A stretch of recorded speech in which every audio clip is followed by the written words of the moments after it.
स्वागत है आपका। ब्रेक के बाद आप देख रहे हैं बनो अपना फाइनेंस मिनिस्टर। और ब्रेक से पहले हमने आपको बताया था कि हम चर्चा करने वाले हैं एक बेहद ही खास विषय पर, और ये है पोर्टफोलियो की रीबैलेंसिंग। जी हाँ, एक तरह का हेल्थ चेकअप है आपके पोर्टफोलियो का। हेमंत रुसगी सर हमारे साथ इस वक्त बने हुए हैं। हेमंत जी, बहुत बहुत स्वागत आपका। मुझे तो यही बताइए, मैं एकदम स्क्रैच से शुरू करूंगा क्योंकि हम एक टॉपिक की बात कर रहे हैं, पोर्टफोलियो रीबैलेंसिंग आखिर है क्या ये चीज? देखिए, जैसे हम कहते हैं कि पोर्टफोलियो रीबैलेंसिंग का मतलब है कि आपका जो बैलेंस है उसको आप दोबारा से चेक कर रहे हैं। मतलब कहीं ना कहीं आप देख रहे हैं कि जिस तरीके का बैलेंस आपने पोर्टफोलियो में बनाया था वो कहां तक पहुंचा है, क्या उसमें बदलाव करने की जरूरत है। तो पहले हम देखेंगे क्विकली कि पोर्टफोलियो बनता कैसे है। देखिए, पोर्टफोलियो बनता है, उसमें सबसे इंपॉर्टेंट एस्पेक्ट होता है एसेट एलोकेशन, यानी आप कितना पैसा डिफरेंट एसेट क्लासेस में लगाएंगे, इक्विटी में कितना लगाएंगे, डेट में कितना लगाएंगे, गोल्ड में कितना लगाएंगे। इस तरीके से आप अपना पोर्टफोलियो बनाते हैं और ये आप डिसाइड करते हैं आपके कितनी रिस्क टेकिंग कैपेसिटी है, आपके पास कितना समय है। तो आप डिसाइड करते हैं डिफरेंट गोल्स को देख के कि मान लीजिए 50-60% हमारा पैसा जो है वो इक्विटी में जाएगा, फिर 20-30% जो है पैसा डेट में जाएगा और 7-10% मान लीजिए गोल्ड में जाएगा। इस तरीके से आप पोर्टफोलियो बनाते हैं। Over a period of time market की जो डेवलपमेंट होती है डिफरेंट मार्केट्स में, इक्विटी में, डेट में, गोल्ड में, वो जो एलोकेशन है वो शिफ्ट होता है, राइट। और जब वो शिफ्ट होता है तो उसको आपको वापस जिस एलोकेशन से आपने शुरू किया था उसके नजदीक लाने की जरूरत है, क्योंकि वो आपका रिस्क टेकिंग कैपेसिटी को डिफाइन करता है। तो ये एक, अगर हम आसान भाषा में बात करें तो ये होती है पोर्टफोलियो रीबैलेंसिंग। ठीक है, अब एक चीज जानना चाहेंगे हम आपसे कि पोर्टफोलियो रीबैलेंसिंग आमतौर पर इसकी आवश्यकता किन मौकों पर पड़ती है? क्या ये किसी तरह के जब हम मार्केट में बदलाव देखते हैं तब आवश्यकता है, या एक टाइम फ्रेम हमें सेट करना पड़ता है? आई थिंक ये बहुत ही इंपॉर्टेंट सवाल है। जैसा मैंने कहा कि मार्केट में जब मूवमेंट होती है तो ये एलोकेशन शिफ्ट होती है, तो ऑब्वियसली इसका सबसे इंपॉर्टेंट कारण होता है कि जब मार्केट में चेंजेस हो उसके रिजल्ट से आपके जो पोर्टफोलियो में बदलाव होते हैं। मान लीजिए आपने कहा कि इक्विटी में आपका कंफर्ट है 60% पे और वो बढ़ गया वहां से, तो ऐसा नहीं है कि 2% बढ़ गया तो आपको रीबैलेंसिंग करना है। कम से एक सिग्निफिकेंट शिफ्ट होना चाहिए, एटलीस्ट 10% बढ़े, 70% पे जाए, तब आप रीबैलेंसिंग करने की सोचें।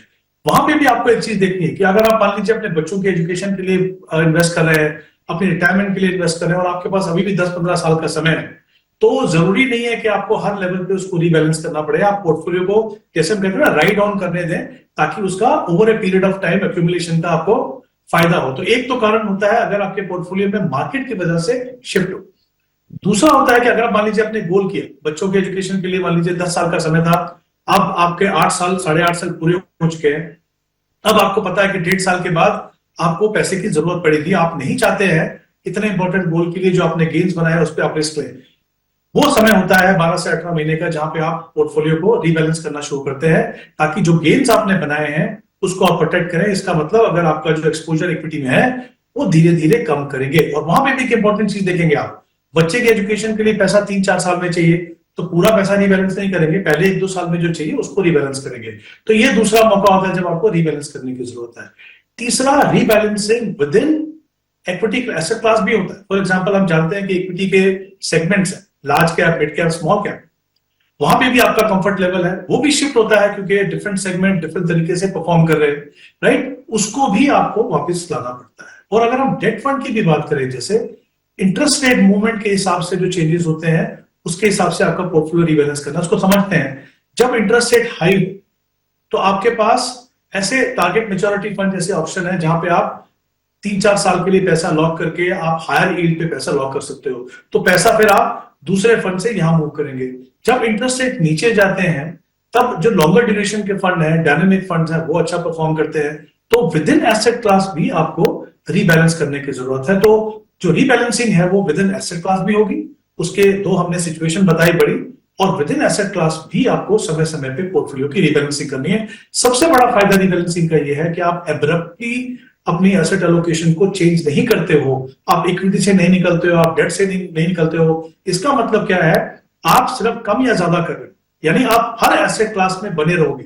और जब आप हर एसेट क्लास में बने रहोगे तो मार्केट में जब मूवमेंट होगी, मान लीजिए एडवर्स से अगर वो फेवरेबल होती है तो उसका फायदा होता है। अगर यही सिचुएशन में आपने पूरा पैसा इक्विटी से निकाल लिया या किसी और एसेट क्लास से निकाल लिया, तो आप ग्रोथ अपॉर्चुनिटीज को मिस करेंगे। तो सबसे बड़ा फायदा ये है कि एक तो वो आपको कहीं ना कहीं अपने रिस्क लेवल के नजदीक रखता है, दूसरा आप किसी भी एसेट क्लास से बाहर नहीं जाते। तो मुझे लगता है कि पोर्टफोलियो रीबैलेंसिंग, जैसा मैंने कहा एसेट एलोकेशन इंपॉर्टेंट है, ये उतना ही इंपॉर्टेंट है और ये हमारी मॉनिटरिंग प्रोसेस का एक इंपॉर्टेंट हिस्सा होना चाहिए। और एक और इंपॉर्टेंट चीज यहां पे कहना चाहूंगा, इसकी फ्रीक्वेंसी सेट होनी चाहिए।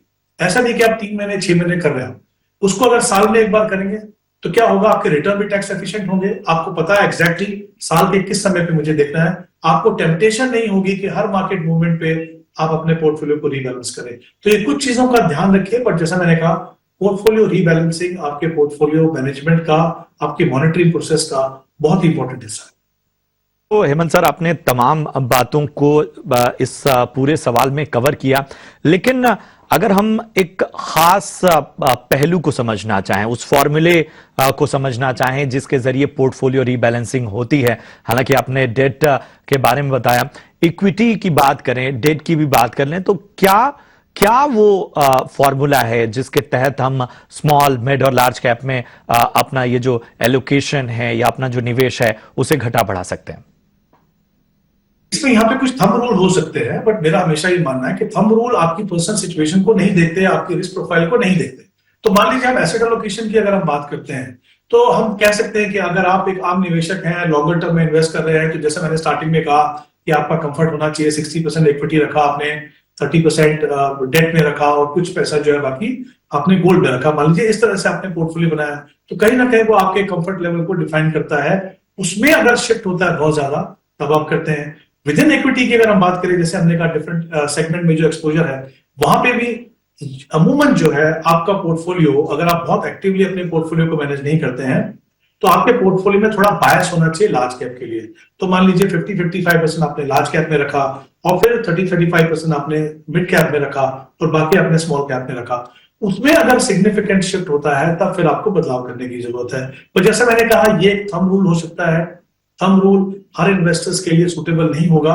तो कहीं ना कहीं आपको अपना रिस्क प्रोफाइल, आपकी जो एक्सपर्टीज है, आपका जो कंफर्ट है इक्विटी से, उन चीजों को भी देखना। और जैसा मैंने कहा कि कुछ सिचुएशन ऐसी होगी जहां पे आपको रीबैलेंस करने की जरूरत नहीं है, अगर एक सिग्निफिकेंट शिफ्ट है तब भी, क्योंकि अगर आपके रिटायरमेंट के लिए आज से अभी भी 10-15 साल बाकी हैं, तो उस गोल का जो पोर्टफोलियो है उसको आपको शिफ्ट करने की जरूरत नहीं है। तो ये कुछ इंपॉर्टेंट चीजें हैं, जैसा मैंने कहा, जिसको ब्रॉडली आप ध्यान रख के अपना पोर्टफोलियो रीबैलेंस कर सकते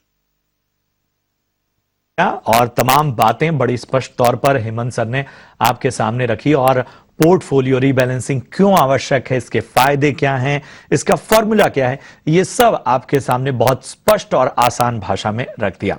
तो उम्मीद करते हैं कि हमारी इस चर्चा से बहुत सी तस्वीर आपके मन में जो भी आपकी शंकाएं होंगी उसका समाधान हुआ होगा।